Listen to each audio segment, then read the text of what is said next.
الحمد لله نحمده ونستعينه ونستغفره ونعوذ بالله من شرور أنفسنا ومن سيئات أعمالنا من يهده الله فلا مضل له ومن يضلل فلا هادي له أشهد أن لا إله إلا الله وحده لا شريك له وأشهد أن محمدا عبده ورسوله وبعد فإن خير الكلام كلام الله وخير الهدي هدي محمد صلى الله عليه وآله وسلم وشر الأمور محدثاتها فإن كل محدثة بدعة وكل بدعة ضلالة وكل ضلالة في النار.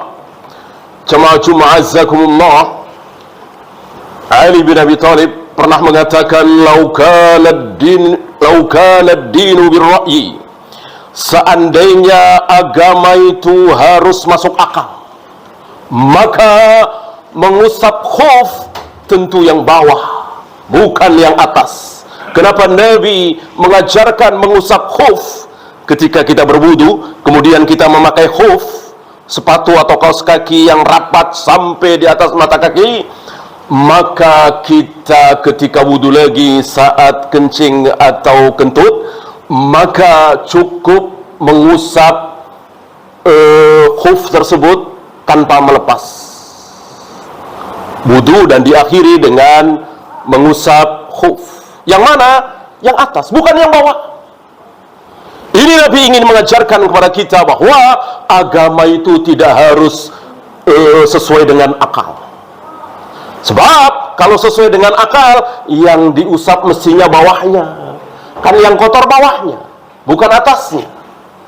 Ini menunjukkan bahwa agama beda dengan ilmu pengetahuan. Ilmu pengetahuan harus berdasarkan akal, masuk akal apa tidak, sesuai dengan logika apa tidak. Itulah ilmu pengetahuan. Agama tidak. Habis puluhan juta sampai di sana, cuman suruh melempar-lempar jumroh, mencium Hajar Aswad, muterin Ka'bah. Ini nggak masuk akal. Lebih baik puluhan juta kita berikan kepada fakir miskin. Ya, itu kalau pakai akal, pakai nurani. Mengentaskan kemiskinan lumayan, 40 juta, 35 juta. Berapa banyak saudara kita yang miskin tertolong daripada buat kesana lempar-lempar jumroh. Ini pikiran akal. Menolong fakir miskin pahala besar, tapi tidak wajib. Pergi haji dengan melempar jumroh, mencium Hajar Aswad, tawaf sa'i, ini wajib, bahkan rukun Islam. Inilah agama. Inilah agama. Tidak minta izin akal kita. Beda dengan ilmu pengetahuan. Maka salah besar kalau antum dalam beragama ini lalu bertanya, masuk akal apa tidak? Masuk akal apa tidak? Masuk akal apa tidak? Ini agamanya orang filsafat. Ucapan tegas Imam Syafi'i, kaum muslimin mulai sesat. Kaum muslimin menjadi tidak faham terhadap ajaran Islam. Gara-gara apa? Gara-gara mulai membaca kitabnya Sokrates, Aristoteles, Plato, dan lain-lain ahli filsafat. Ketika belajar Islam, membaca kitab-kitab mereka, silahkan. Untuk urusan dunia, untuk urusan agama, jangan membaca Sokrates, Aristoteles, Plato. Bacalah Al-Quran dan Sunnah. Ikuti sabda Nabi alaihi salatu wassalam, ikuti sunnah para sahabat ridwanullah alaihim jami'an. Manusia-manusia yang dijamin surga, dijamin ampun, dijamin ridha radhiyallahu anhum mardu'an wa adalahum jannat. Jangan mengikuti orang-orang kafir itu kecuali berbicara tentang dunia, tentang ilmu pengetahuan. Ya. Kita pakai akal kita. Mana yang lebih berjasa terhadap seorang wanita? Ayah ibunya apa suaminya? Tentu ayah ibunya. Melahirkan dari kecil, berbagai macam kesulitan dialami oleh ayah ibunya demi membesarkan si anak wanita ini. Sudah umur 19 tahun, 20 tahun nikah dengan seorang laki-laki. Mana yang nomor satu bagi dia? Suaminya apa orang tuanya? Kalau pakai akal, orang tuanya. Tapi kata Nabi alaihi salatu wassalam ketika ditanya, siapa orang yang paling nomor satu bagi seorang laki-laki? Beliau menjawab, ibunya. Siapa orang nomor satu bagi seorang wanita? Nabi menjawab, suaminya. Jadi pindah, bukan ayah ibunya lagi. Ketika ayah ibunya mengatakan pulang nak, kata suami jangan, ya jangan. Nggak masuk akal. Tapi itulah sabda Nabi alaihi salatu wassalam agama. Bahkan Nabi mengatakan, lau kuntu amiran ahadan, seandainya aku boleh memerintahkan seseorang untuk sujud kepada sesama manusia, maka aku perintahkan para wanita untuk sujud kepada suami, bukan kepada orang tuanya. Mestinya kalau menurut akal, kedua orang tuanya. Suami kan bisa cerai, orang tuanya kan nggak mungkin bisa cerai. Mestinya nomor satu orang tuanya, lebih berjasa. Ini ketemu sudah besar, sudah cantik, sudah bisa menghias dirinya. Lihat ayahnya, ibunya, mandiin dia, nyebokin dia, dan seterusnya, karena belum bisa berbuat apa-apa. Begitu nikah dengan seorang suami, dengan seorang laki-laki, maka suaminya menjadi nomor satu. Itulah agama. Itulah kalau Allah wa qala Rasul. Akal kita harus tundukkan, akal kita harus buang jauh-jauh kalau bertentangan dengan dalil. Kalau dalil itu harus minta izin dengan akal, barangkali Nabi Ibrahim tidak akan menyembelih putranya. Mana ada akal sehat manusia seorang ayah disuruh menyembelih anaknya. Nabi Ibrahim tidak peduli, Nabi Ismail tidak peduli, Hajar tidak peduli. Kenapa? Karena perintah Allah tidak boleh ditimbang-timbang dengan akal. Masuk akal, nggak masuk akal, sesuai nurani atau tidak. Kalau ini qala Allah wa qala Rasul, kita wajib sami'na wa ata'na. Aqulu qawli hadha astaghfirullah li wa lakum.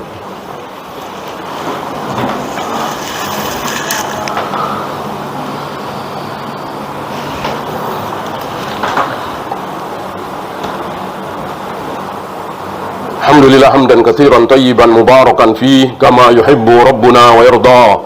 Asyhadu an la ilaha illallah wahdahu la syarika lah wa asyhadu anna Muhammadan abduhu wa rasuluhu wa ba'd. Ayuhal ikhwah, ketika antum sedang makan atau sedang duduk-duduk, lalu nasi, sayuran, lauk sudah dihidangkan, belum makan, tiba-tiba terdengar qomat, bukan adzan lagi, qomat. Mana menurut petunjuk Nabi? Ke masjid, sholat, apa teruskan makan? Jawabnya, makan. Kata siapa? Kata Nabi SAW. Dan Nabi tidak ingin dalam sholat kita terganggu. Maka ketika sudah dihidangkan makanan, makan, walaupun kita akan terlambat sholat berjamaah di masjid. Nah, antum sedang rapat urusan proyek 1,5 triliun misalnya dengan orang kafir, orang bule. Tiba-tiba terdengar azan. Teruskan rapat apa ke masjid sholat? Al-jawab, ke masjid sholat. Ini kan nggak masuk akal. Kalau pakai akal, yang makanan saja, sekedar makanan saja boleh menjadikan kita menunda sholat, apalagi ini proyek 1,5 triliun. Itu akal kita, itu logika kita. Tapi ini agama. Agama adalah dengan taat kepada Allah dan Rasulnya, tidak pakai akal. Antum tahu siapa yang pertama kali menolak perintah Allah dengan akal? Siapa yang pertama kali menolak dalil dengan akal? Dia adalah Iblis, laknatullah alaih. Iblis Allah perintahkan, Iblis beserta para malaikat, Allah perintahkan untuk tunduk sujud kepada Adam. Para malaikat mau, Iblis tidak mau. Fasajadal malaikatu kulluhum ajma'in illa Iblis. Kenapa Iblis tidak mau? Iblis pakai akal. Iblis mengatakan, khalaqtani min nar wa khalaqtahu min tin. Ya Allah, engkau ciptakan aku dari api, sedangkan Adam engkau ciptakan dari tanah. Bagaimana api disuruh tunduk, disuruh sujud kepada tanah? Akal dipakai untuk menolak dalil. Perintah Allah adalah dalil, qala Allah adalah dalil, qala Rasulullah adalah dalil. Maka jangan pernah kita pakai akal kita kalau sudah ada dalil. Jangan kalau begitu, kalau begini, umur saya sudah sekian, kalau saya keluar dari perusahaan riba, ini akal. Kata Allah keluar, keluar. Kata Allah berhenti, berhenti. Kata Allah kerjakan, kerjakan. Allah Maha tahu. Tidak mungkin kita taat kepada Allah lalu kita kebelangsak. Tidak mungkin kita taat kepada Allah lalu kita melarat. Tidak mungkin kita taat kepada Allah lalu kita terkena musibah bertubi-tubi. Justru kemelaratan, kesengsaraan diakibatkan karena apa?